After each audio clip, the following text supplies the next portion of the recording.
শ্যামনগরে হরিশ নামে এক প্রতিবন্ধী বাস করত। গাড়ি দুর্ঘটনায় তার ডান হাত কাটা পড়ে। সংসারে তার একটি ছেলে ছিল। হাত কাটা পড়ায় তাকে কেউ কোনো কাজ দিত না। সুরেশের স্ত্রী অন্যের বাড়িতে কাজ করে সংসার চালাত। একদিন গাড়ি দুর্ঘটনায় তার স্ত্রী মারা যায়। কোনো উপায় না পেয়ে সুরেশ একটি চাউমিনের দোকান দেয়। বাঁ হাত দিয়ে সে কোনো মতো কষ্ট করে চাউমিন বানাত। ধীরে ধীরে তার চাউমিনের দোকানে ভালোই ক্রেতা আসতে শুরু করে।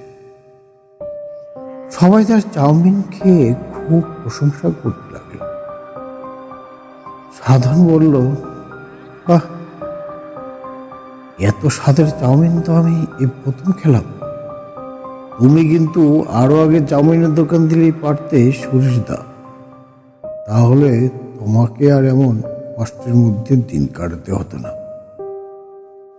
সুরেশ বলল, সত্যি সব কিন্তু ওই ঈশ্বরের কৃপায় আর তোমাদের ভালোবাসাতেই এটা সম্ভব হয়েছে। পাশে থাকা ভীম বাবু তো ঠাট্টা করে বলেই ফেলল, আমরা কিন্তু রোজ রোজ খেতে আসবো, আমাদের একটু দেখে শুনে দিও সুরেশ দা। সবার মুখে চাউমিনের সুনাম শুনে সুরেশের খুব আনন্দ লাগলো। সে ভাবল, যাক, সবাই যখন এত ভালো বলছে তাহলে ব্যবসাটা দিন দিন উন্নতি হবে, তাদের কষ্টের দিন আর দেখতে হবে না। একদিন পাশের বাড়ির বঙ্কিমের বউ তার ছেলেকে নিয়ে এলো চাউমিন খেতে। সুরেশের দোকানের চাউমিন খেয়ে সে বলল, সত্যি খুব অসাধারণ হয়েছে চাউমিনটা। সবাই যা বলে সত্যি তাই। সুরেশ বলল, মাঝে মাঝে এসো গো দিদি, কাছে টাকা না থাকলে পরে দিও, তাও আমার দোকানে চাউমিন খেতে ভুলো না কিন্তু। বঙ্কিমের বউ চাউমিন খেয়ে বাড়িতে চলে গেল। বঙ্কিম ছিল খুব অলস, সে কাজে তেমন মনোযোগ দিত না, সব সময় বাড়িতে বসে থাকত। বঙ্কিমের বউ তাকে বলল, দেখো সুরেশ দা কত কষ্ট করে টাকা ইনকাম করছে, তাও তার একটা হাত নেই, আর তুমি বসে বসে দিন কাটাচ্ছ। তোমার উচিত সুরেশদার পা ধুয়ে জল খাওয়া। বঙ্কিম তার বউয়ের কথায় খুব চটে গেল। সুরেশের উপর তার খুব হিংসা ও রাগ হলো। সে ঠিক করলো সুরেশকে একটা উচিত শিক্ষা দেবে। পরের দিন বঙ্কিম তার বন্ধু জিতেনকে নিয়ে সুরেশের চাউমিনের দোকানে গেল।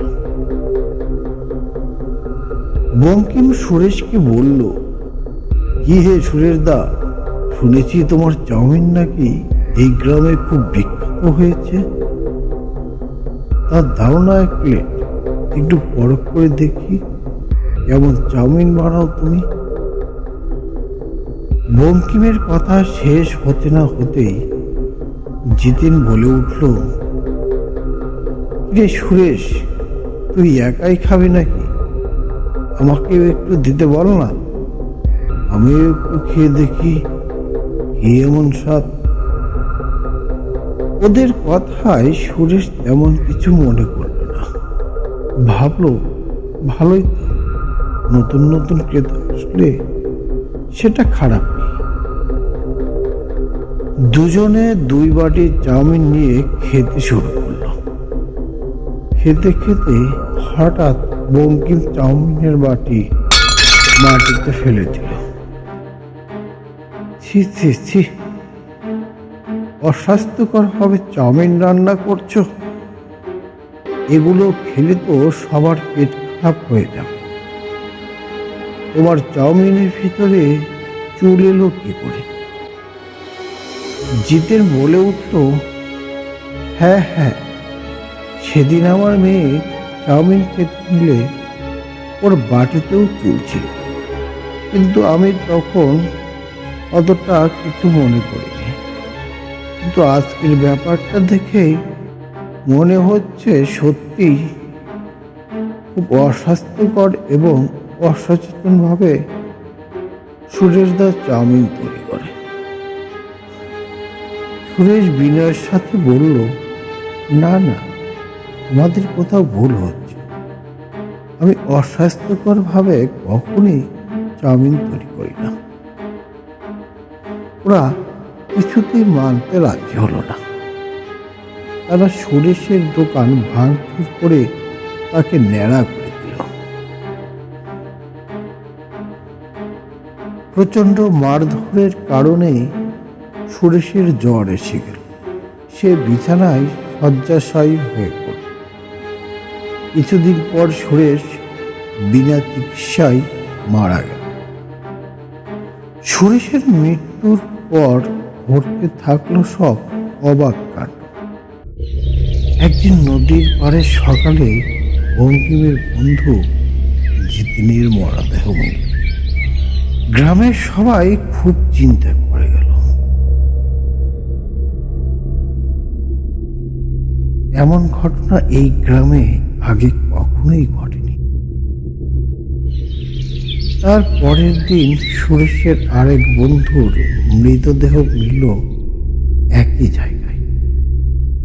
বঙ্কিম বুঝতে পারল সুরেশের আত্মা ভূত হয়ে এই ঘটনাগুলো ঘটাচ্ছে। বঙ্কিম গ্রামবাসীদের কাছে সুরেশের বিরুদ্ধে তার যে ষড়যন্ত্রের কথা সব খুলে বলল, আর তার জন্য সবার কাছে ক্ষমা চাইল। গ্রামবাসীরা সুরেশের প্রেতাত্মা থেকে মুক্তি পাওয়ার জন্য একটা তান্ত্রিকের কাছে গেল। তান্ত্রিক তার মন্ত্র বলে সুরেশের আত্মাকে আহ্বান, আর তাকে একটা কাচের বোতলে বন্দি করে ফেলল। গ্রামবাসীরা সুরেশের ছেলেকে একটা ভালো এতিমখানায় দিয়ে দিল, আর সুরেশের আত্মার মুক্তির জন্য সব রকম ব্যবস্থা করল। সেদিনের পর থেকে গ্রামে আর এরকম ঘটনা ঘটল না।